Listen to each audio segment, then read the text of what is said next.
Bom dia, boa tarde, boa noite, depende da hora que você acessar esse vídeo. Eu sou o professor Robinho e essa é a forma que a gente vai ficar se comunicando durante esse período da pandemia. Essa aula não é exclusiva para os alunos da Escola Invictus. Você que estava aí no canal da Kéfera, no canal do Felipe Neto, vendo informações sobre o Big Brother, por um acaso caiu aqui, certo? Continua assistindo nossa aula. Você que é pai de aluno, também convido você a assistir nossa aula. Você que é aluno de outra escola e quer apenas trocar informações, convido você também para assistir nossa aula. Agora, para os alunos da Escola Invictus, nosso conteúdo exclusivo está na plataforma, não deixe de acessar. Lá você vai ter nossos exercícios, que a gente já está preparando, e também a... Inicialmente eu vou chamar essa aula de aula 0. Professor, nem de 0 eu gosto. Dá 0 para ele. É porque não é uma aula de conteúdo inédito para vocês. Certo? É basicamente uma revisão do que a gente já viu no início do ano. Por exemplo, a definição de física. A física como ciência é algo que vem lá dos tempos antigos, lá da Grécia Antiga. Nasceu junto com a filosofia, com os grandes pensadores da época, eu já falei para vocês, Platão, Aristóteles, Demócrito. Todos eles deram contribuições para o que a gente vê hoje como disciplinas. Então a física, ela também não fica atrás. A física está relacionada com praticamente todos os ramos da engenharia que você pensar. A física está relacionada também com a medicina, com a fisioterapia. Então tudo isso já foi abordado em sala de aula.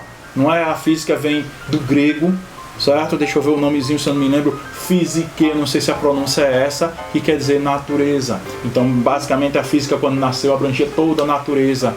Professor, natureza, mato, frutinha, animal? Não, não só essa natureza, certo? A natureza do planeta.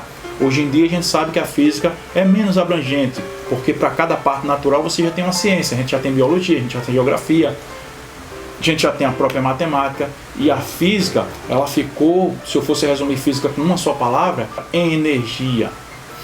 A física está em todo lugar. Todo lugar que você está vendo, você só está me vendo agora por conta da física. Inúmeros processos aí. Primeiro, o fato de me enxergar, né, com relação à luz, luminosidade, processo físico de transmissão de som e imagem através da internet. Então, tudo isso só é possível com a física. A física é uma ciência tão grande que ela foi subdividida em várias partes, também já vimos em sala de aula, dê uma olhadinha no seu caderno. Mas só para falar rapidamente, a mecânica, a óptica geométrica, a termodinâmica, a ondulatória, eletrologia, magnetismo, tudo isso são partes da física, e parte da física que a gente vai ver em sala de aula, como introdução aqui no 9º ano, que eu já falei para vocês, e depois em todo o ensino médio. Nomes importantes da física, então se prepara aí para o desfile de gente feia. O povo feio das orelhas grandes, o povo feio dos olhos coisados, o povo feio das canelas finas. Aí a gente começou mecânica. O que é mecânica? Eu vou ajeitar um carro agora. Não, a mecânica está relacionada também com isso. Aquilo ali é mecânica de automóveis. Mas na verdade, a mecânica que a gente vai ver em sala de aula é estudo dos movimentos, de tudo que se movimenta, desde uma partícula, desde os elétrons, desde os átomos que a gente não consegue ver, um carro ao seu corpo, até os planetas. Mas vamos lá, então a mecânica é dividida em cinemática, dinâmica e estática. Cinemática estuda os tipos de movimento, então a gente vai ver gráficos, a gente vai ver velocidade. A dinâmica estuda o que causa o movimento. Então, com uma só palavra, uma força. E a estática, que estuda os corpos em repouso e equilíbrio. Vimos também em sala de aula a parte das grandezas físicas. O que é uma grandeza física? É tudo aquilo que você pode medir. Quando você pensa em medir, você pensa logo numa régua. Só que a gente não mede as coisas só com a régua. Também uso, professor, uma fita métrica. Também. Mas além disso, você usa um relógio para medir o tempo. Então, o tempo é uma grandeza física. Você usa o termômetro para medir temperatura, está sendo muito útil agora, né? Grandeza física. A gente tem grandeza que a gente às vezes nem percebe. Por exemplo, como é que você paga a conta de luz? Certo? Como é que você paga a conta de luz em energia? É porque a energia é uma grandeza física. Então você pode medir. Se não pudesse medir, não tinha como pagar. E as 3 grandezas principais que a gente vê, tem várias grandezas físicas, como já falei. E de todas elas tem 3 principais, são aquelas que acabam formando os sistemas de unidades, como eu já falei para vocês, que é comprimento, massa e tempo. Comprimento é a mesma coisa que distância, né? Você mede uma posição A, uma posição B e tira a distância entre as duas. A gente tem a massa, que é a quantidade de matéria de um corpo. A gente confunde muito no dia a dia com peso. Massa e peso são coisas diferentes, vou falar futuramente. E a gente tem o tempo. O tempo que é aquela grandeza que Cazuza dizia, o tempo não para, é uma grandeza dinâmica. O tempo não para nunca. É o tempo que faz a gente envelhecer. Aí a gente vai para algumas definições da cinemática. Convém citar antes que todas as definições são relativas. É aquela coisa que você compara, que você sempre faz uma comparação, não existe nada absoluto. Ah, é isso. Não é, você vai comparar. Então a primeira coisa é ponto material e corpo extenso. Se eu falar só ponto e corpo, você vai pensar que ponto é uma coisa bem pequenininha, uma polva, um grão de areia, um átomo. E se eu falar corpo, você vai pensar algo maior, o corpo humano, um animal qualquer, sei lá, um elefante, um carro e por aí vai. Mas não é bem assim.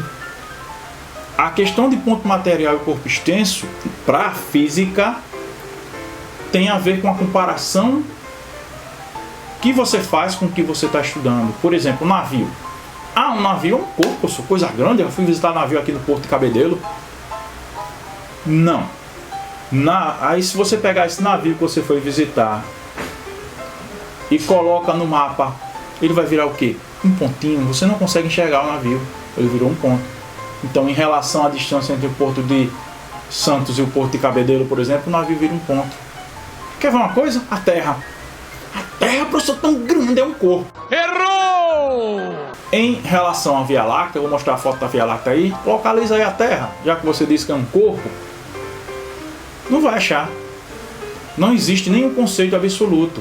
Ponto é uma coisa pequena, corpo é uma coisa grande. Isso não existe.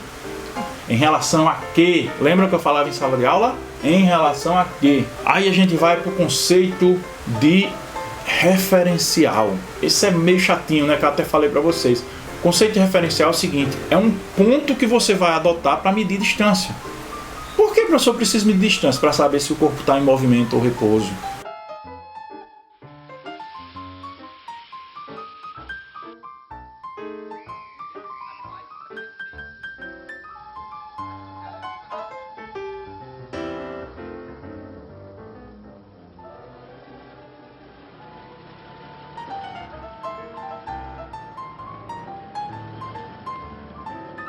Então, toda vez que a distância mudar, com relação a alguma coisa, você está em movimento. Se a distância não mudar, você está em repouso. Por isso que o conceito de referencial é tão importante. E trajetória, professor? Trajetória é o desenho que um corpo faz quando se movimenta. Se você for unindo os pontos, vai ver a trajetória. Então, a trajetória ela pode ser em linha reta, a gente chama de retilínea. Ela pode ser em forma de parábola, a gente chama de parabólica. Ela pode ser circular, ela pode ser helicoidal, que é uma hélice, aquele movimento que a hélice faz, certo? Se você olhar os pontos. Então, existem vários tipos de trajetória. E, de novo, a trajetória depende do referencial. Nesse caso, o referencial é onde está o observador. Aí vem aquela velha questão do avião, né? Que todo mundo vê e tem em vários livros de física. O avião passa. Solta uma bomba. A trajetória que a bomba faz para quem está observando de longe é chamada de parabólica, faz aquela curva lá. A trajetória para quem está no voo, certo? Se eu estivesse no avião ia ser diferente, eu ia ver a bomba simplesmente descendo em linha reta. Posição e espaço, que a gente representa pela letra S.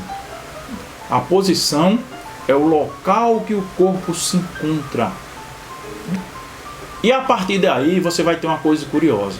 O espaço, menos 1, menos 2, menos 3 metros. Professor, existe menos 3 metros. Como é que eu posso medir menos 3 metros? Não pode medir. Certo? Você não pode medir menos 3 metros. O menos 3 é simplesmente para dizer que você se movimentou na direção negativa da sua trajetória, porque você vai ter duas opções. Bom, pessoal, a partir da próxima aula a gente já vai ter resolução de exercícios e conteúdos novos. Mas antes de terminar, eu gostaria de deixar a dica de filme para vocês, né? Que eu sou o cara dos filmes, vocês sabem. Então, a dica de filmes para vocês, O Menino que Descobriu o Vento, que mostra a dificuldade de uma criança num local onde você tem acesso a muito pouca coisa, que é a África, E esse filme vai mostrar para vocês que através da escola, da educação, a gente consegue realmente mudar o mundo. Dê uma olhada, você vai ver uma criança que passa dificuldade e você vai ter um pouco de noções de física também que vai aparecer, certo? A questão do dínamo, a questão da produção da eletricidade. Então fica aí a dica de filme para você assistir com toda a família em casa. Fique em casa, certo, pessoal? Então até a nossa próxima aula, se Deus quiser.